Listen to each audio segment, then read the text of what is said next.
I have no idea if we're live, but we're hoping. We're hoping. All right, guys. Let me get over here to your comments. Look at everybody showing up on the YouTube already. I think this worked. Dopeness. Double, triple, quadruple dopeness. All right. Now someone's texting me right as I'm doing this. Okay. Show will call soon. Okay. Easter break. Okay. Here we go. Let me see. Okay, guys, what's up? What's up, Lisa and Darren Fraser and Krista Thomas on the Facebook? Janice Span is here. Ronald Vector Stokes. And on the YouTube, Kinoons and Erica Jean says, happy Sunday. And Lisa P says, hi, y'all. All right. Okay, I did some things here, so I need your feedback. I downsampled everything to 1080, so it's a lower resolution feed, which means Facebook ought to work better. There should be less of that pausey, glitchy weirdness, and if it's still pausey and glitchy and weird, you need to let me know because it should not do that. And if it is, it means that Facebook needs to eat it because it ain't me, it's you, Facebook. What's up? Love the Sunday rounds during my preacher nap time. Nate Dogg Metter. Dude, Nate Dogg, you might enjoy this one. We're going to talk about some stuff and we're going to play some guitar because I have some weird gear hooked up that I wanted to test to see if it actually works, if I can pass a guitar signal through. I can't do voice and guitar at the same time yet. So what we'll do is when we test the guitar, I'll be like, okay, you won't be able to hear me talking, but then I'll unplug it and you'll be able to hear me again. Thanks for the stars, Nate Dogg. So, let me get back to where we was. Hang on. Looks great as ever, says William Cruz on Locals. Lizette says Sunday Fun Day. Looks great here, says Cheryl Short. Okay, so 1080 is probably enough resolution for live streaming because 4K is just too many pores. All right, a few things. Got to get this stuff out of the way first because a lot of people have been asking me. Okay, first thing, we'll talk about Fauci in a second, but the first thing is a lot of people sent me this thing from this guy, Basha, some European, quote unquote vaccine scientist who has this YouTube video that's gone semi-viral about I'm dying. It's the COVID. He was right. Vanden Busha was right. I don't think he's right. What he was saying, God damn it, dude. What the fuck? And look, all my water's gone. I aspirated on my own man secretions. All right, back to the lecture at hand. Sunday. This guy Vanden Busher, whatever the heck he is, has this video where he's basically saying, look, I'm a vaccine scientist, and I think vaccinating with prophylactic vaccines during a pandemic is a terrible idea for the following reasons. And the thing's kind of gone viral because he almost seems to make sense. And I think a lot of people were getting very nervous, like, what if this guy is right? So let me tell you what he's saying, and let me tell you why I disagree with what he's saying. And I listened with a very open mind because I'm actually sympathetic to some of the ideas, and they came up in my thinking early on, and I actually talked to Paul Offit and others about this. So this is what he's saying. And by the way, I have no idea what his real credentials are. He's apparently PhD DVM. And God, everybody wants me to come home right now doing a show home in an hour. Sorry. Like, nobody bothers me until I actually start the show. Then everybody needs me. Everybody's doing violin at home, so I think I lost track of time. Yeah, Pam, that's right. Don't want to aspirate on the man secretions. So what this Vanden Busha guy was saying was, and again, his credentials are PhD and veterinarian, apparently DVM, I think, Doctor of Veterinary Medicine. So and he apparently studies vaccines on some level. I don't know exactly what. I didn't look too much into his credentials. What he's basically saying is, look, if you are going to vaccinate people during a raging pandemic, we haven't done this historically. What you're doing is you're going to put selective pressure on the virus to mutate its way to escape the vaccine. Because usually we give vaccines, when the disease is smoldering or it's not as widespread. And the virus then isn't replicating as much, and it doesn't have as much pressure on it to mutate its way out of the vaccine's grip. Now, never mind that measles in decades has never done this, and most of the other childhood diseases have not mutated their way out of vaccine protection. And those are also, some of them are RNA viruses like coronavirus. So never mind that. But so he goes on to say, what we're doing now makes no sense because it's just going to lead to viral resistance. And he goes further to say he thinks it's dangerous because people won't be able to mount their own immune response to natural infection, which is what he's advocating, by the way. If you watch the video, he's saying, well, we should just let everyone get infected because we don't understand how it works. We don't understand why there are these different surges. Just like in 1918, we didn't understand. And we're trying to do this mass prophylactic vaccination campaign, and all it's going to do is cause vaccine resistance and people that are more vulnerable then to the wild type virus because you've short-circuited their natural immunity, more or less is what he's saying. And what makes sense is that you put selective pressure on a virus by introducing a vaccine, but you also put selective pressure on a virus through natural infection, because he is making the case that natural infection is better than vaccine, but that's not been shown in any sort of studies that we've had. In fact, vaccination generates a more robust and specific response to this particular virus than even natural infection seems to do, at least the mRNA vaccines that we've tested. And so, yeah, it's going to put pressure on the virus to generate some degree of escape. But what he doesn't talk about is the fact that it's not just antibodies that generate immunity. There are T cells, other aspects of immunity that are fired up by the vaccines and by natural infection that can cause immunity, which is why even though the vaccines are less efficacious when you measure them in test tubes in terms of vaccine antibody neutralizing antibodies to new variants, in the real world, they seem to be as effective against severe disease and hospitalizing disease, which is what you actually care about. If there's lower level disease in the community, you've basically turned coronavirus into a deadly disease, from a deadly disease into a cold, which is what you want. The other thing he says is, well, so the guy asks him, well, so what's the answer then? What is helping people fight this virus off when they don't get that sick from it without the vaccine? And he goes, well, it's clear, it's natural killer cells. It's like, what? That's one aspect of the immune system, you know, the broader innate immune system. It's like, well, but why? What? Where'd you pull that out of? And then he's like, so what's the answer? Well, it's natural killer cells. How is that the answer? So what you're basically saying is let everyone get naturally infected? And then he, in this last third of the video, he really goes off the rails and he kind of betrays his hand, which is he's a little bit of a loony. And he's using sort of these kind of fake credentials, fake expert, cherry-pick data to make a case that he earnestly thinks is true. But I think he's way off. Because the other thing he says is, well, you're not reducing asymptomatic carriers and transmission with the vaccine. And if that were truly true, then he may have a point in that you're going to spread virus and put selective pressure on the virus. But the truth is, even that is a self-defeating logic, because he's saying by vaccinating people during a pandemic, you're putting pressure on the virus to change so that it evades vaccine. But he's also saying in the same breath, the vaccine immunity isn't strong enough to prevent the virus from replicating. So why would the virus be pressured to mutate if it can still replicate?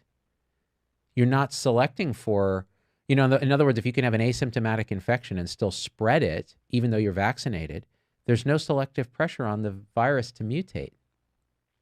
So his logic is internally self-defeating, because what's actually going on is the vaccines actually are effective at reducing transmission and asymptomatic carriers, as we're seeing the data emerge in Israel from people who have been mass vaccinated. So they actually do put the brakes on replication, which means, yeah, you're going to pressure the virus to try to escape, but that's why you have booster shots and things like that, or new versions of the mRNA. But in the short run, you're going to put a major dent in the pandemic.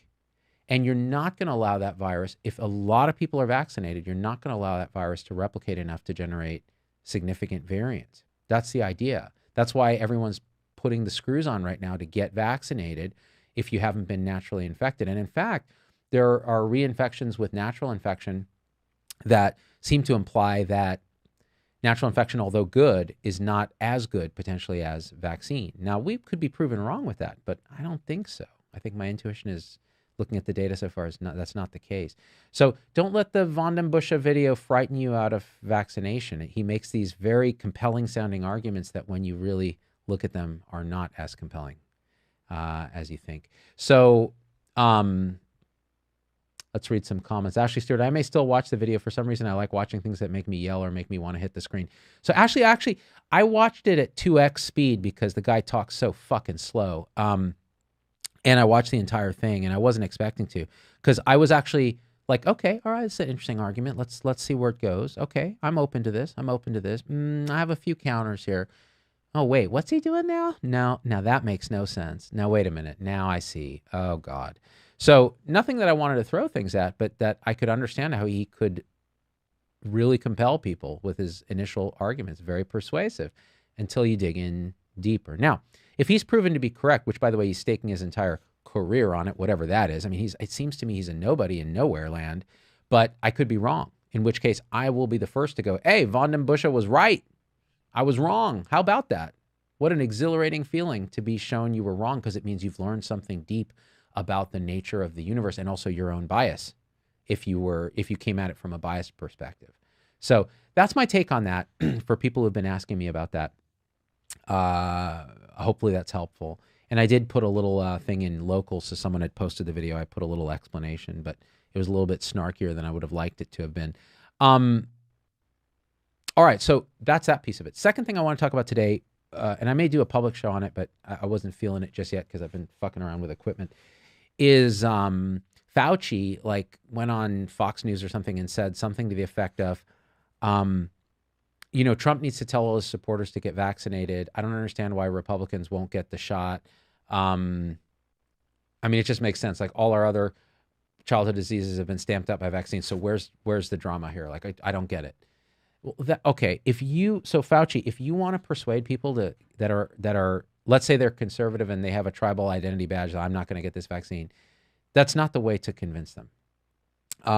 In fact, what you just did is alienate them further, because they already don't like you, because they think you're this liberal sympathizer who is much friendlier to Biden than you were to Trump. So what's going to happen is when that tribal identifier comes into play and you betray it every time you open your mouth, nobody's going to listen to you. And in fact, they're going to entrench. They're going to say, oh, well, fuck this guy, because he's exactly showing what I thought, which is he's a partisan hack. That's the wrong way to persuade people. If I were Fauci, what I would say is this. Listen, it turns out and by the way, Fauci, you already shot yourself in the balls, because you told people that even if they get vaccinated, they can't go back to normal life. So you're giving them no reason to get vaccinated. You've been talking about how great the vaccine is without actually making people feel how great it is by saying you go back to life. You get to kiss and hug your loved ones and friends and go back. Bars will open and restaurants will open and concerts will open. That's what you need to say, because it's true. And instead, you do this bullshit. Oh, you get vaccinated, but by the way, I'm really scared about what's happening in Europe with the cases surging, and you better get vaccinated or else. Fuck you. That's what people are going to say, and they are. That's not the way to reach people who disagree or are tribally offended by what your angle. And he's basing his thing on a PBS survey where I think it was 50% of Republican men say they won't get the vaccine. Well, what they say as a tribal identifier in a survey is very different than what they do, because, and you see it in the comments. Most people who are Republicans in the comments are like, dude, me and all my friends are getting vaccinated. Doesn't matter what we tell a survey, because we don't like Fauci. We're going to go get vaccinated because we're not idiots, right? So what he's doing is harmful. It's anti-persuasive. This is, if I were Fauci, this is what I would say. Hey, so here's the thing. There was a recent survey that said like 50% of Republican men won't get the vaccine.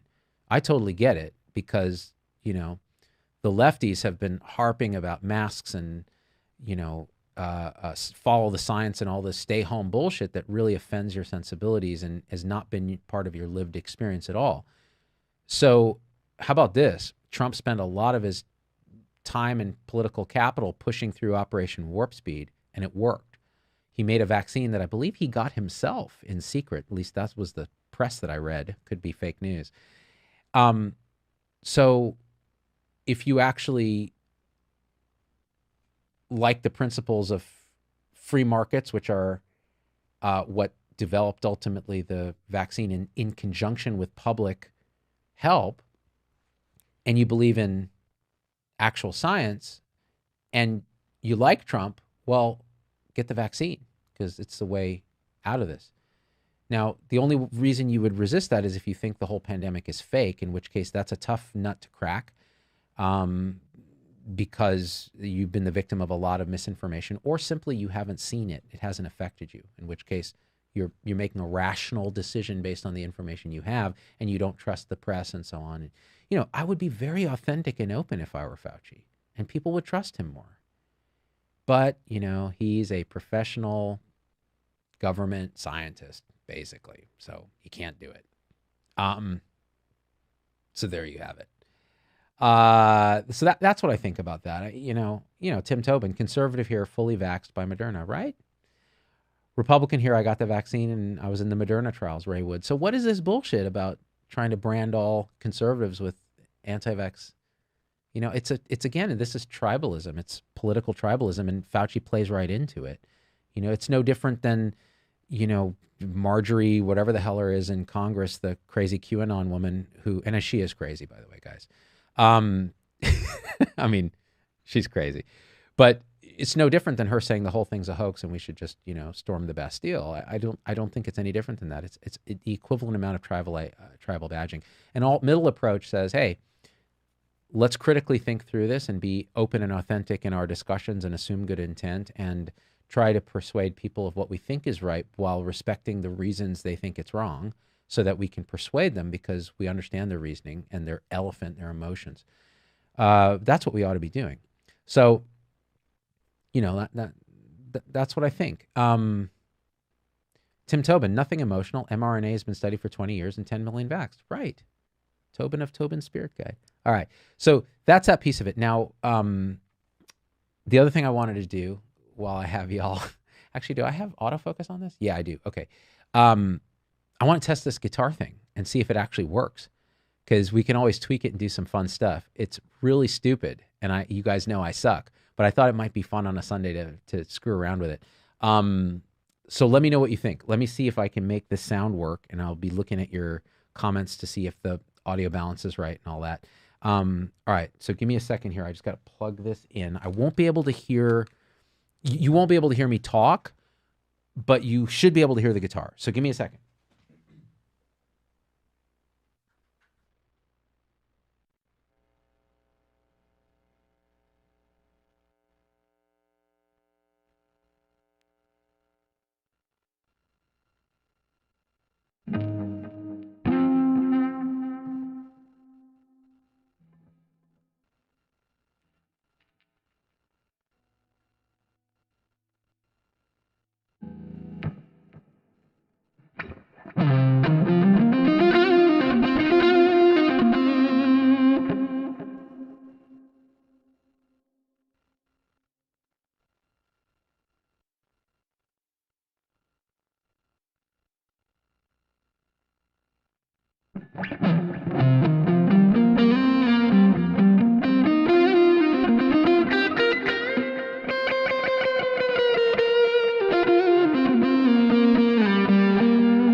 What's up, dudes? Did that work? I have no idea. Hold on. Let me get back to your comments here. God damn it. Where's my stuff? Here it is. And here. There we go. All right. Lauren Feynman says, don't stop. Oh, thank you, Lisa. Oh, good. I can hear my voice now. I look like a dork, but so what? When does that ever stop me from doing anything? Oh, nice. Oh, I'm glad you guys enjoyed that. I don't know what the question was, Constance. Tim Tobin, all you need now is the ZZ Top beard. Dude, tell me about it. How dope would that be? It worked great, says Lisa P. Oh, that's good. Lived it, loved it, says ER Happy Addict. Yeah, I'm just screwing around, LLC. Oh, and my wah-wah pedal's out of batteries. If it had batteries, we could have done some crazy Steve Vai wannabe crap. Cool. You know, there's a little noise on it, but that's, I think, just an artifact of a little glitchiness in the system. Oh, Nate Dogg, I'm glad you liked it. Tara Barnett loved it too. Oh, cool. I'm glad. That's kind of what I do these days for fun is, here, let me hang this up. Hang on. Is I'll diddle around on the guitar because it's something that was a big part of my life in high school, like a big part of my identity. I was going to be a famous guitarist. And then I realized I lacked a little something called rhythm, pitch, and talent. And after I let that go, then I could just enjoy myself with guitar later in life when I bought this Les Paul recently. And I might have bought it with supporter money. I'm sorry. But all my life I've wanted a nice guitar and I've never had one. I've always had this crappy Fender Squier knockoff that cost like $400 back in the 80s. And to be able to get a real guitar like has been life-changing for me. Tara Barnett says, yes, band nerd in high school, also bass clarinet, though not guitar. I played clarinet in the band in middle school. You know, yeah.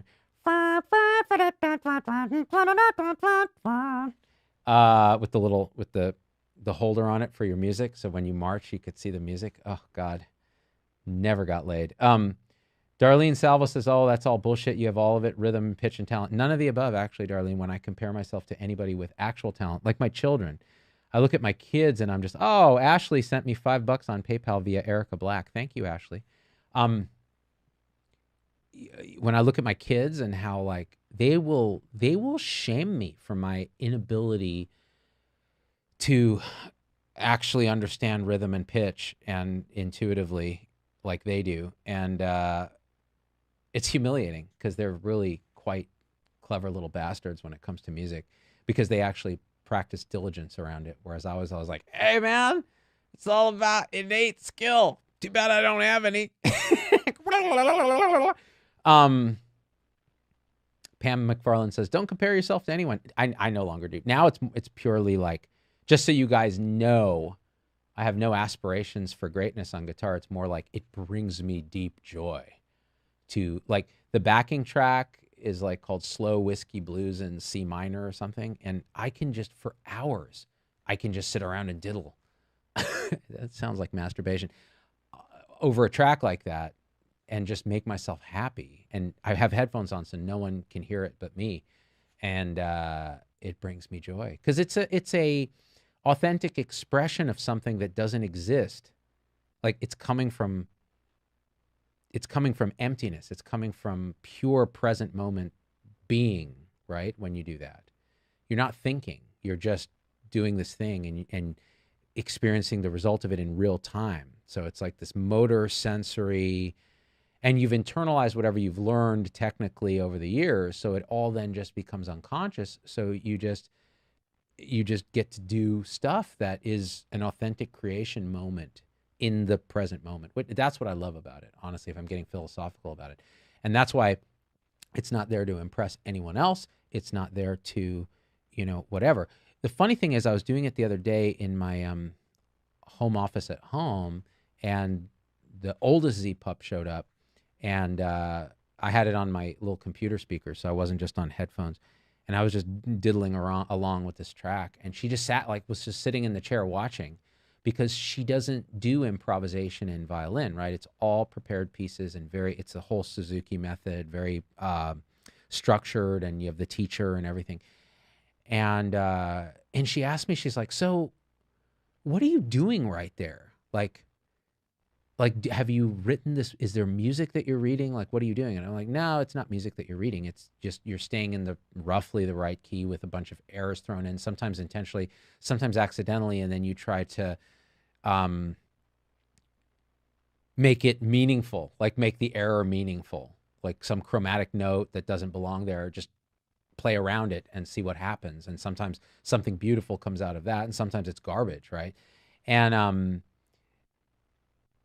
she was like, yeah, just perplexed by that, because that wasn't, but interested, like interestingly, quite interested, was just like, And then like 2 days later, I heard her playing these like really fast, runs of violin notes. And she came up to me afterwards. She goes, you know how you play all those scales really fast? Like, I can do that too. Look. And I was like, oh, wow.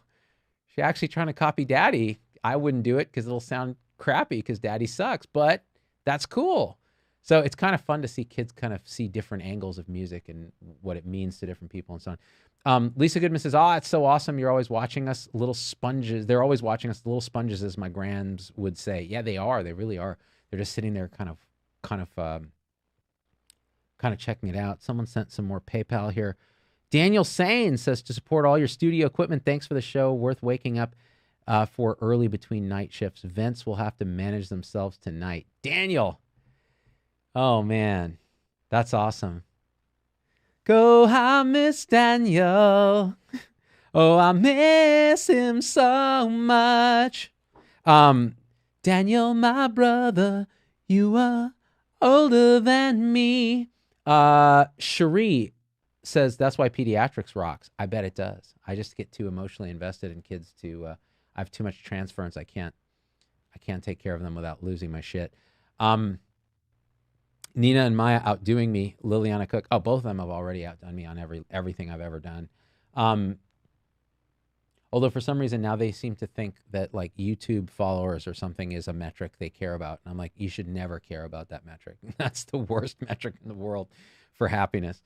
Erica Jean says yes to the electric violin. That would be epic. Yeah. So we made a deal with the oldest Z-Pup that if she continues to be diligent and practice and reaches certain metrics in the Suzuki thing, we'll buy her a fancy electric violin, and then she can wail away on that, which would be pretty awesome.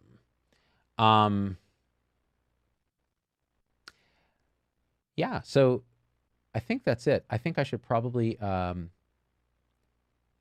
wrap up here because I've been now texted by my mom and my wife, both wanting to chat, or my wife asking me when I was going to be home. So I hope that was fun. It was fun for me.